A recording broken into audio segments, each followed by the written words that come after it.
Mga katambayers, dahil puso nga ngayon ng trangkaso dahil sa ating klima, pabago-bagong klima, may isa akong natutunan na kung paano panalakasin o pababalikin ang lakas ng ating katawan after tayo magkaroon ng flu or trangkaso.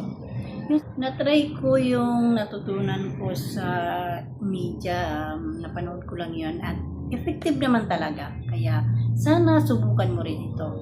Madali lang naman yung ingredients nito at saka mura lang. Kukuha ka lang ng isang baso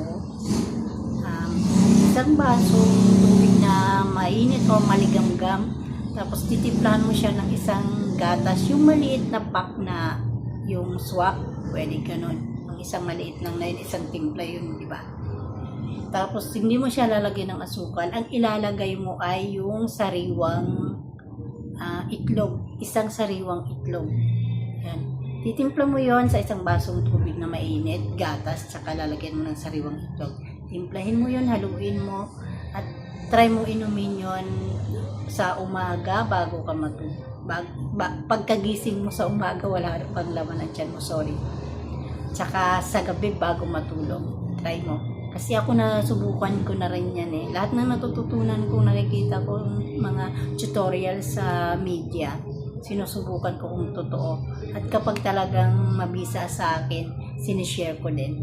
Sana subukan nyo din, wala namang mawawala, saka wala namang overdose yun. Sana nagustuhan nyo aking video. Thank you. Sana abangan nyo din ang mga susunod ko pang isi-share na tips para sa ating kalusugan. Maraming salamat sa lahat ng sumusuporta sa akin channel. Thank you.